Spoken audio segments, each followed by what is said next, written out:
we probably already hit on it, but number one, you got to take ownership of your career. Then you need to ask questions. Even, and I think that's really important at the like entrance point of your career. Like you come out of college and you get in your first job and you put all your eggs in that your employer is the kind of saving grace to your career, which they are. They're a big portion of it, but you still have to go out and network and don't stop building that camaraderie and support group of people. We talked about it, whether it's continuing the relationships at the academic level, whether it's within the industry, Golf Course Industry Magazine, getting involved in the GCSAA. So you build that network, so you develop different perspectives of the career and different opportunities that may get presented to you at some point, just so you have more of a holistic approach and a viewpoint on it. Welcome to Leadership on the Links, the podcast that showcases innovators in golf course management and the issues they face. I'm your host, Tyler Bloom.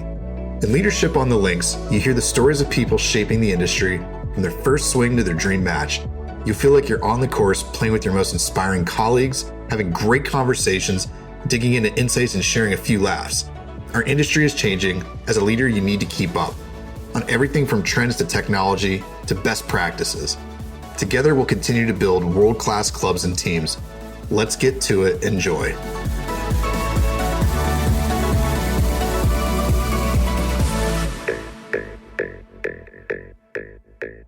Well, exciting times. We are bringing back onto the podcast for the second time this year, Mr. Pat Jones, and we are going to be talking about a recent survey, Golf Course Superintendent Employment Trends, that really kind of focused on assistant superintendents in this year's edition, and was a really, really awesome survey. And Pat, I don't know if you want to kind of jump in a little bit of detail around who we targeted and what those demographics look like, and then we'll jump into some of the results.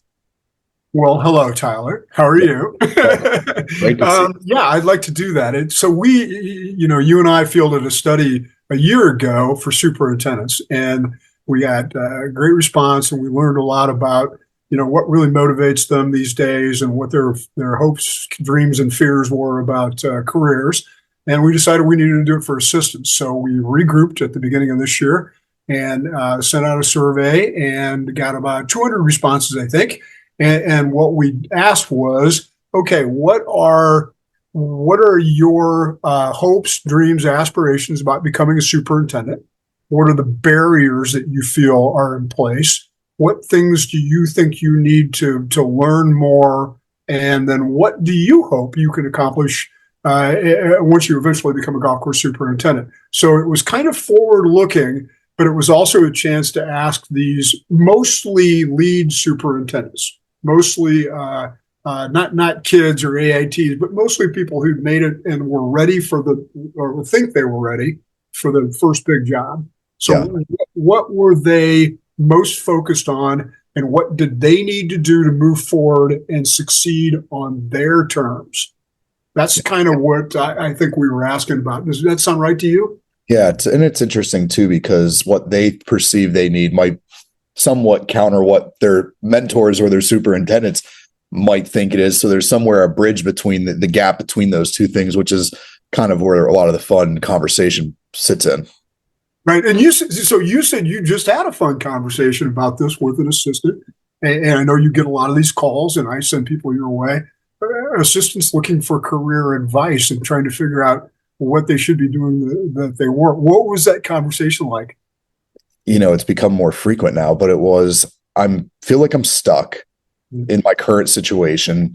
I don't see a path forward to becoming a superintendent, and I'm at a great facility. It's not that they were upset with the quality of the facility, lack of investment, things of that, but just felt like they can't move forward because they aren't working for the right either mentor, or the club's reputation isn't big enough, strong enough to move on. And they also dove into, I feel like I'm just a basic laborer, not really involved in any sort of agronomy meetings. I'm not involved in the chemical programming, not involved in green committee meeting minutes, not minutes, but green committee meetings.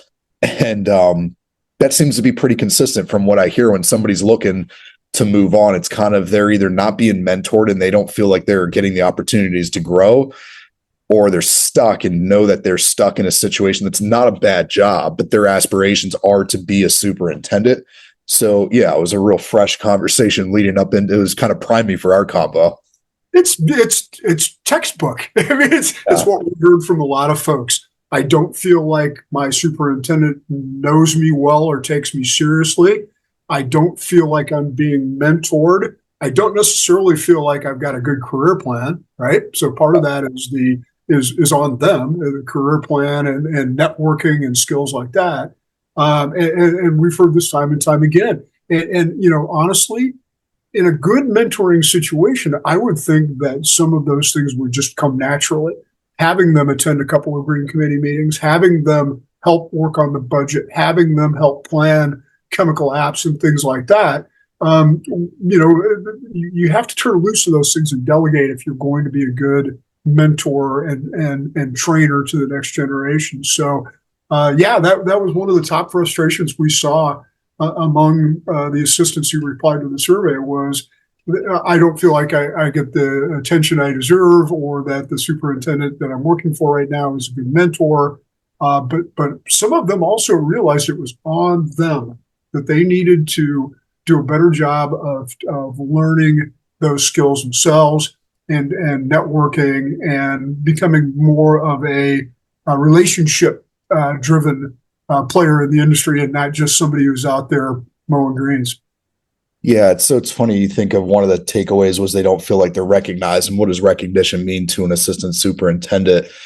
I'm sure it means a lot of things to a lot of different people, but in this situation, recognition was like, didn't recognize that the superintendent doesn't recognize that the assistant wants to be involved into more things and doesn't really expose that person to it, kind of stays to themselves, kind of just gives direction of here's what I want done today. And that's it. And there's no conversation around the scheduling. There's no planning. There's no involvement whatsoever. So I thought, you'd ask me, how do you become a great mentor? I think it's just starts with being exposing those people to those different things. Doesn't mean that the assistants are making the decisions. Doesn't mean that they're necessarily the front and center, with members at a committee meeting, but they're just in the room so that they can listen and observe.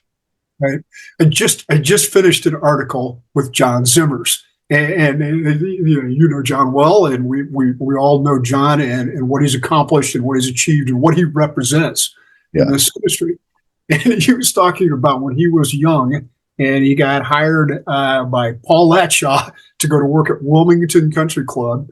He was 19 years old or something like that, and he didn't know what to expect. And then, so he began to learn there from Paul and from Paul B., Paul's son, who we also work with. And then they picked up and they moved to Congressional, whereupon they found Dick Bader, another famed, legendary superintendent along the lines of Paul Latshaw Sr. And so for about a year or two, but maybe a year, John Zimmers got to sit in an office every day with Paul Latshaw Sr. and Dick Bader and listen to them do stuff and execute stuff on their behalf. So he learned scheduling, he learned planning, but he also learned that Dick could be, as he put it, a fireball sometimes. and so he saw that juxtaposition of two successful superintendents with different mindsets and different approaches to things. What a way to learn, huh? But all the way along, he knew that they had his best interests in heart. And I think that's so important for both the superintendent and the aspiring superintendent to feel like their best interests are at heart in this relationship that involves mentoring, right? Yeah. So what did you tell the young assistant that you spoke with? What advice did you give that person? Sadly, I could see myself in this person a lot of, and so, I was able to be really honest with them and direct and just say, listen, I wish I had somebody like me that was really upfront. So I'm probably going to be brutally honest with you that, number one, you got to get clarity around what do you want, because he was sort of talking to me about this and that. And I said, you may not know the answer yet, but like, to me, it seems like your hopes and dreams haven't really you're not giving up on being a superintendent. So I think you need to refocus on that pathway first. And if it were me, looking back at some of the career steps I made, I would have go work for a great mentor at a great facility in the market region that you see yourself being a superintendent. And I, that might that might recommend somebody to, that might exclude certain levels of clubs and superintendents. But where he's at in his career, he needs to go work at a great facility where he can become the senior assistant within the next year to 2 years, work for a great person under a great system, and then move on from there. So like in that situation, I think that's probably most important for him. Money's important, but it's not like he's not at a point where he's going to be, he's making $150,000. You'd have to take a $70,000 pay cut. He's making pretty good average wages for assistants. So any of these places that he moves his next step, it's either going to be, he's going to be meeting that same compensation level or actually might end up making a little bit more. But it's really fascinating. And thinking of you talking about, John specifically, and I say this a lot now, maturity has helped me and age has helped me kind of probably appreciate the things that I was exposed to that I took for granted, being in those rooms and being exposed to different suppliers, vendors, even as like a spray tech AIT, we were working with Hodges Rash. I think of some of the relationships that we had and other different vendors and suppliers that we worked with that I was exposed to at like an AIT level that, maybe some of assistants today don't get that exposure to interact with those kind of professionals. Yeah. The one of the things that really jumped out at me was there were multiple people in their comments, assistants in their comments, who said that they had changed jobs several times, looking for the right teacher, looking for the right assistant, looking for the right sort of guide to the next level.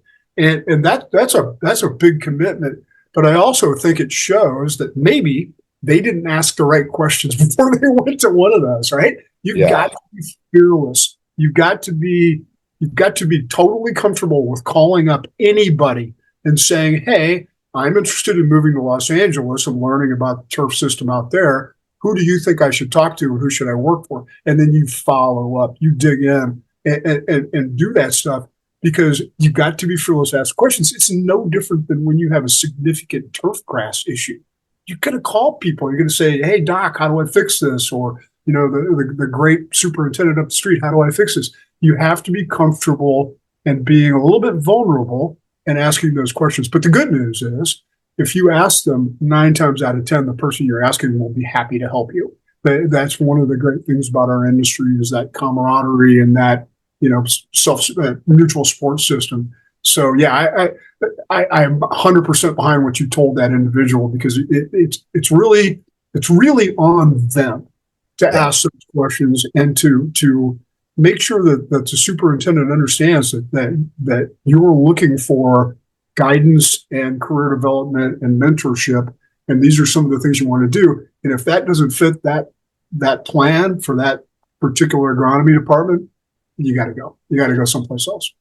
I'd give him credit too, because he called me out of the blue. Like this wasn't a planned conversation. He took initiative on himself to make that phone call, as somebody he sees as a resource, a trusted guide. So it was really, I give him a lot of credit for doing that. And he was very self-aware too of what his shortcomings were. There was no pointing the finger at his superintendent, which I think, one of the big surprises from the study was, some of my close friends said, way to go. You just opened up the floodgates for assistants to complain and moan about their job. And quite honestly, that's not really what we found. What we found was, I just need direction, and I take a little bit of ownership of maybe some of my shortcomings, but here's really what I need. And I thought that was a really, just a different perspective of what I thought the results were going to show. And I guess maybe we could dive into a little bit more of that, but that's there was very little of the boss is a jerk kind of sentiment. There was far more self-awareness, and that was impressive, about the fact that this is on me. I need to do a better job of networking. I don't have a good career plan, and I need to learn from other people about how to move forward in my career. And it's not 100% on my boss. There was a percentage of them that were like, I feel unseen, which I think is a really good word, that I'm here and I'm hoping to develop my career, but I feel unseen. And again, that's on you. You have to screw up your courage and go have a conversation with your boss and tell him that or her that, and make sure that they understand what your hopes and dreams and aspirations are, so that they can say, yep, you're in the right place. I'm going to help you. Let's make a plan. right? Let's make a career plan. Or nope, you're not in the right place. I'm not that guy, or this isn't the right department for you. Let's see if we can find you a better place to go. But either way, you win. Yeah. It's interesting too, because I think of, I talk to a lot of people outside of our industry and just get different perspectives. And I find a lot of people view our industry as a little weird, that people think that their boss or their employer is going to try to promote them to move somewhere else. You know, they're fundamentally like, you're an employer, you're trying to keep your people. And they find it odd that this industry really tries to mentor people to their next job. So in some ways, like thinking back on that as an assistant, like being respectful of your place of employment, it's really not your boss's job necessarily to help you find your next job, right? That's not really fundamentally what they're paid for to do. So in some ways, you do have to like respect the fact that they are your boss and that they have a job to do, but it is also in your best interest to take ownership of your own career path. And like you said, mentor with other people that have moved on to other jobs or who are highly respected within the industry. And that's not always golf course superintendents. That could also be academia, it could be suppliers, exhibitors. It could be consultants, agronomic consultants, could be your USGA reps. There's so many different resources, even at the GCSA level. I mean, a number of the people that you work with, Pat, on the supplier side, that can give different vantage points of what a career path looks like. Right. And also to recognize, though, and I think I'll make a prediction right now. I think the job of career assistant, whatever you want to call that title, is going to expand in the future. I think this whole idea of it used to be 3 years and kick them out the door for assistants, right? That's obviously changed somewhere or another. But I also do think that more and more people probably, if you do the exploration of yourself, you might realize, I don't think I want to go to the meetings. I don't think I want to be front and center in front of the membership. I'm not sure that I'm the leader, or I'm more of a really, really good manager and follower. There's lots of room for that in this industry, particularly when you think about management companies. Yeah. 40% of the courses in this country are owned by management companies now, and they're looking for people that they can put into a job and they're going to stay there. It's kind of like being a mechanic. You probably tend to focus on being a crew superintendent or crew foreman kind of person or whatever else, but there's plenty of room for that out there. So the world doesn't necessarily require you to wear that superintendent hat to be successful. Yeah. Funny you say that, because I had a few recent conversations around the idea of a career assistant. And the way I kind of look at it is, let's look in in a metro market. You probably have 4 to 5, maybe 5, if you're in a great metro market, of elite clubs, right? And then you probably have maybe 4 to 8 really, really awesome clubs that aren't elite, but they're A-, right? Then you probably have a dozen, maybe to 20 really good B-level clubs. So if a superintendent job opens up in your market, that means only one person's getting it, most likely coming from the A- or the A+ clubs. So being realistic, as well, with like the progression that you can offer somebody, and that maybe that career assistant is a better situation for your facility, and being like pretty self-aware of that, I think is important as well. Yep. And if I'm a club, I'm saying, what's wrong with that if I have somebody that's here for 8 to 10, 12 years, and they have a great experience? What's wrong with somebody who comes in and says, I'd rather be here at a B+ club, let's say, where work-life balance is much less of an issue than it would be at an A+ club.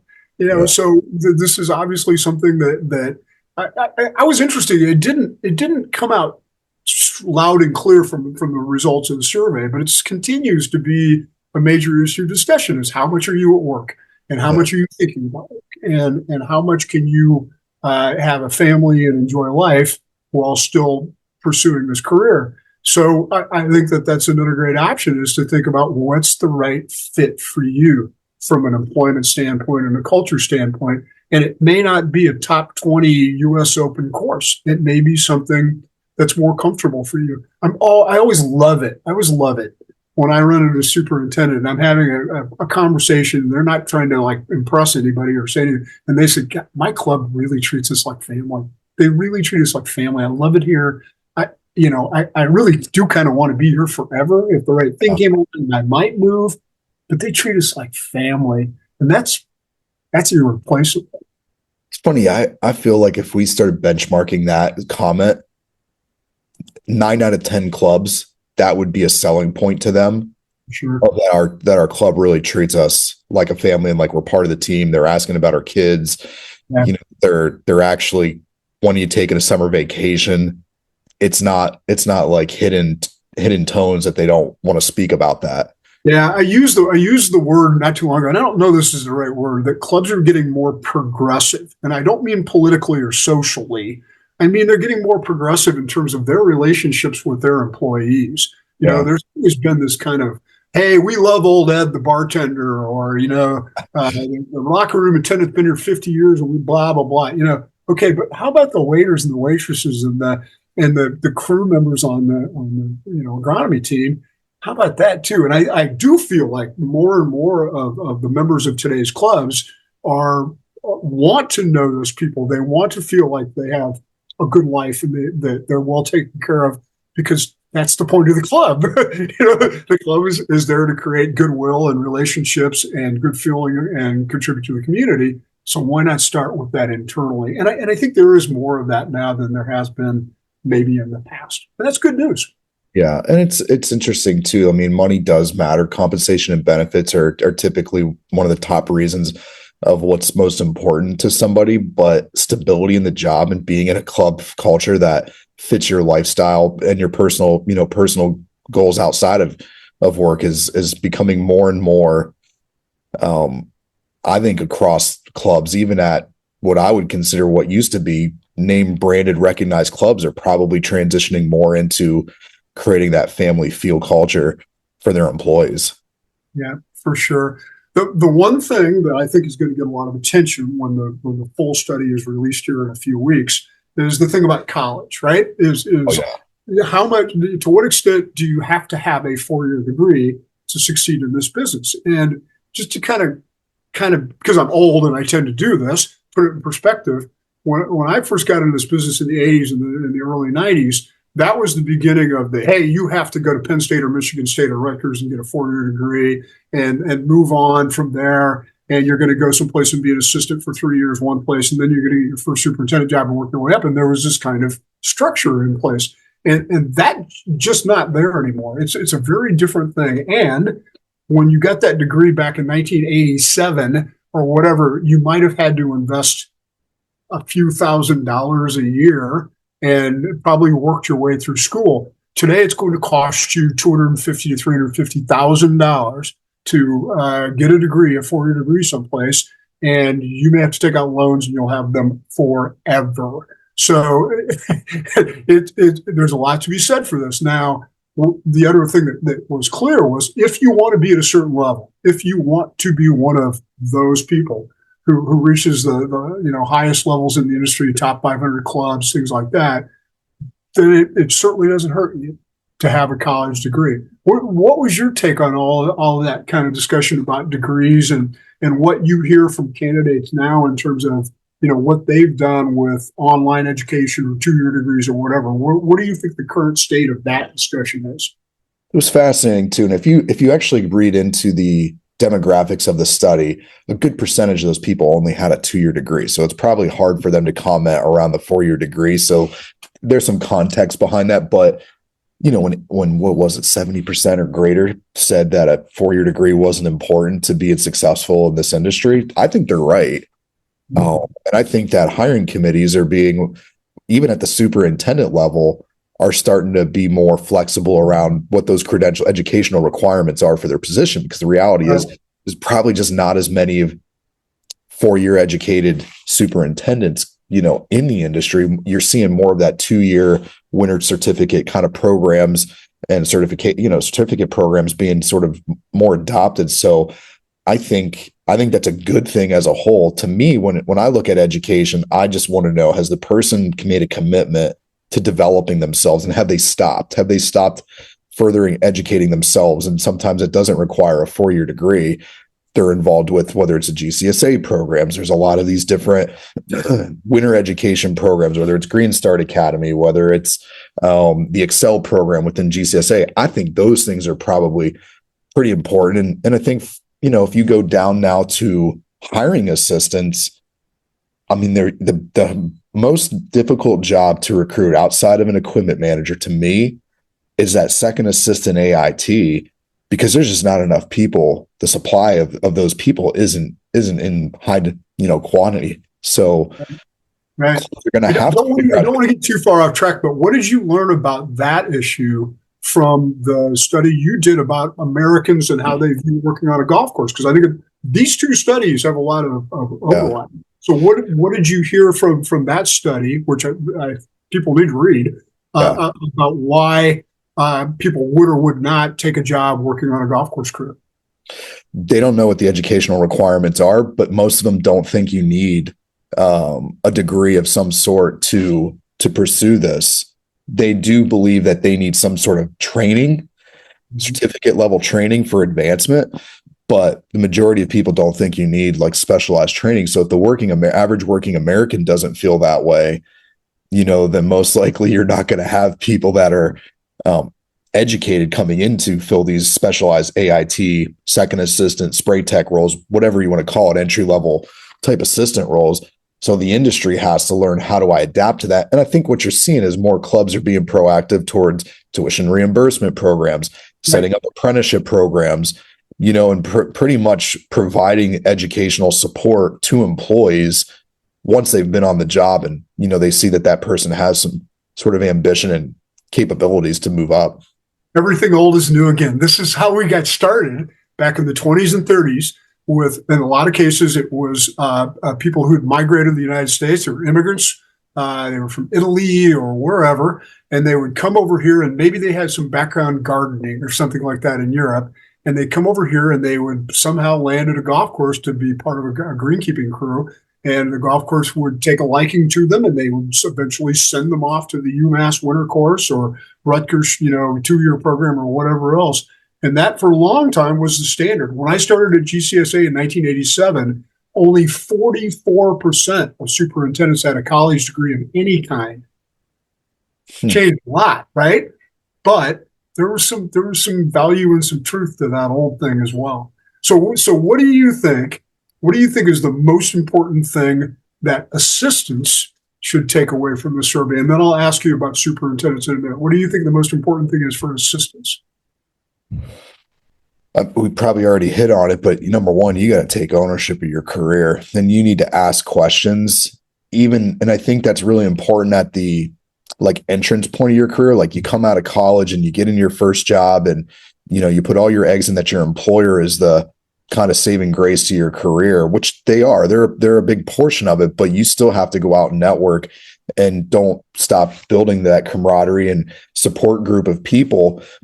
We talked about it, whether it's continuing the relationships at the academic level, whether it's within the industry, Golf Course Industry Magazine, getting involved in the GCSAA. So you build that network, so you develop different perspectives of the career and different opportunities that may get presented to you at some point, just so you have more of a holistic approach and a viewpoint on it.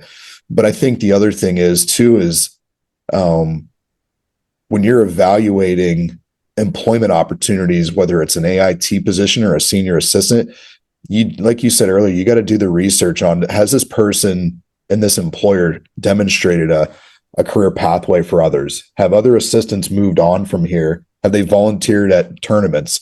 Have they been involved in the local association? Right. If that person can't really give you an honest answer, then that might not be the right place to go. And sometimes no foul, but it may not be right for you. Yeah, and you might find yourself in those situations. That doesn't mean you can't get out of it. It just means that your next step needs to be the most important step, and you got to do that homework and look for guidance. Don't be afraid to reach out to other assistants, other vendors, suppliers, to just get sort of an unbiased perspective. Yeah, I do think that the industry people can be very helpful because they've seen this from lots of different perspectives and they've seen what works and what hasn't. And chances are they've been through it before. I thought from an assistant perspective, the most interesting thing was this desire to create a great workplace culture someday, right? And this whole idea of I'm less concerned about making a lot of money or being in a top-ranked club than I am about creating a great place for people to work and for me to work too, and that I'm part of that as well. Funny you say that. What does that mean? I mean, that's so interesting to hear that. What does that mean to you? Well, it could be a couple things. Number one, maybe that they're not happy with the way work-life balance is or the workplace culture. I hate using just pointing it to work-life balance because I know I've got some friends that are going to say, Tyler, enough of the work-life balance talk. Mm-hmm. But creating a supportive environment that's healthy, considering things like safety, considering things like career development, emotional, awareness, emotional intelligence, those are pretty important things, right? So I think from an assistant's view, from an employer's viewpoint, that means maybe that there's more than just turf talk that needs to be happening and really trying to expose people beyond the grinder that is sometimes in the golf course maintenance world. But those are going to be important things, to attracting and retaining key people moving forward. Is having kind of a balanced offering employee experience is probably pretty important.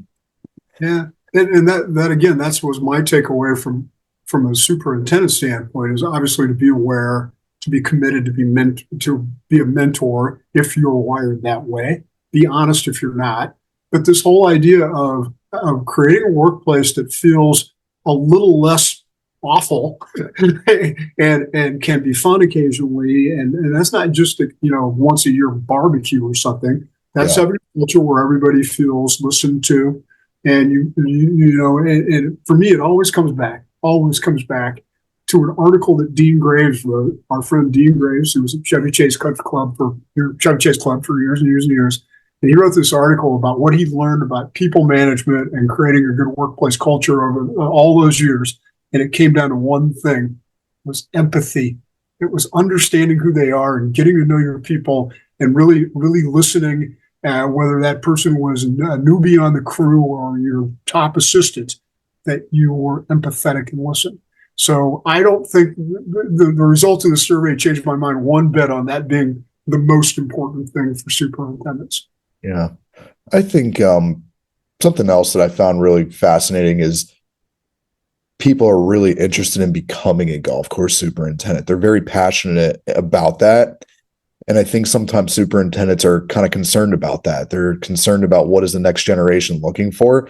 And I think the study kind of showed that people are invested into becoming a superintendent. So it should give people sort of that comfort to be able to share that passion and kind of put their arm around somebody and bring them with them, and I think that was, sort of a shock to me. I was expecting those results to be more maybe 50-50 around, I'm not sure if this is the right industry for me or the right career path for me, when the majority, 80% said this is what I want to become. So I think if I'm a superintendent, I'm kind of taking a step back and saying, okay, what can I delegate, right? To take things off my plate, to give them more responsibility, more oversight. And if you have to start small, but get them involved.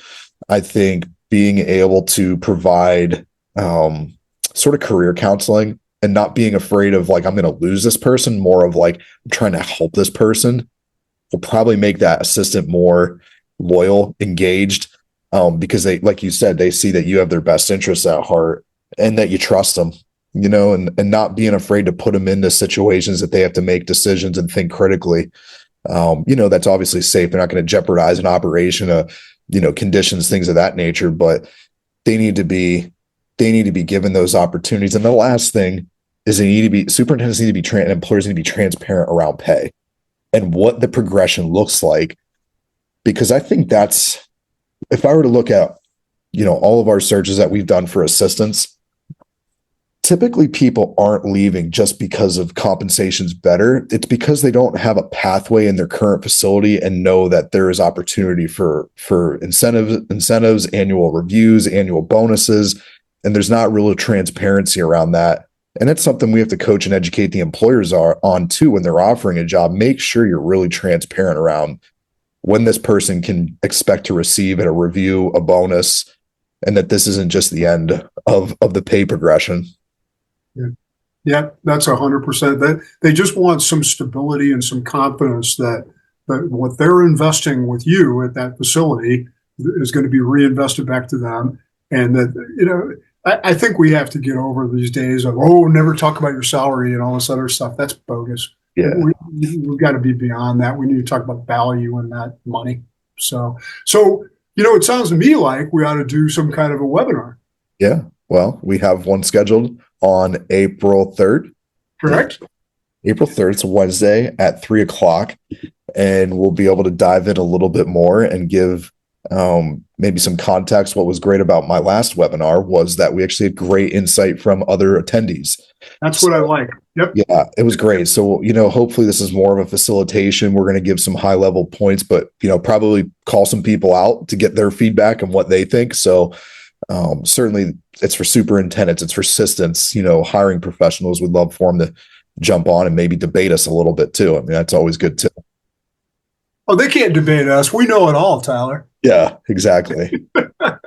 Well, we got one more study to consider, which is to look at mechanics and equipment techs. I think we want to do that, but I'm open to suggestions too from the field. If there are other topics that people would like us to explore, we'd be happy to look at those and think about what's next for the flag stick balloon process. Yeah. Was there anything that you'd suggest for superintendents or clubs that when they're thinking about hiring assistants? Because I'll tell you, it's fascinating going to do some of the search projects we do, and we talk to general managers, and they just don't know. I mean, they're basically putting all their eggs in their superintendent as being like the lead voice of their department. And so even general managers are pretty inquisitive about, how do I help my superintendent create a better workplace culture for assistants?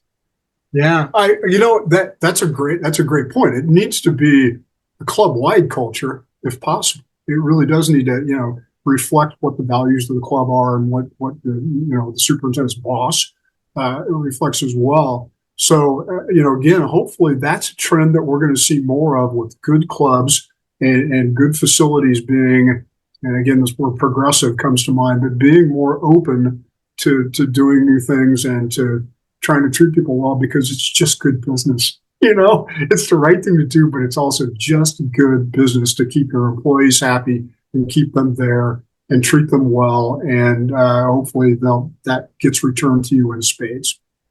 Do you feel like in 10 years that the AIT position is gone? I had this conversation with somebody today that they felt that the AIT position will be gone in 10 years and you'll just be hiring assistant superintendent, senior assistant, and you'll have more just crew members. No, I don't think so. It could vary from place to place, but you have to have a progression. There has to be a ladder for people to climb, I think. And the whole idea behind an AIT was to create a transitional place for students to come into the workplace and to learn on the job.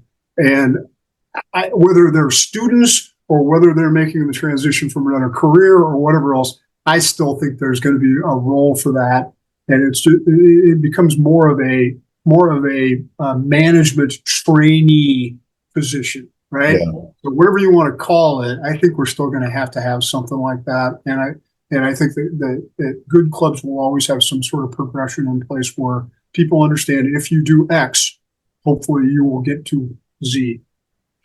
And this is a follow up to that is where do you think, not to go down a rabbit hole, chase a rabbit hole here, but where does the GCSAA take ownership or responsibility in helping facilitate that, or industry suppliers? Who's responsible for helping? I don't want to use the word rebrand kind of the career pathway, but really concretely describe what it is, that it's it's consistent across and uniform across the whole industry. We're responsible, Tyler. Yeah. I don't know if you got the memo or not, but you and I are responsible for this. Everybody is. The GCSA is a wonderful organization, and they do lots of things very, very, very well.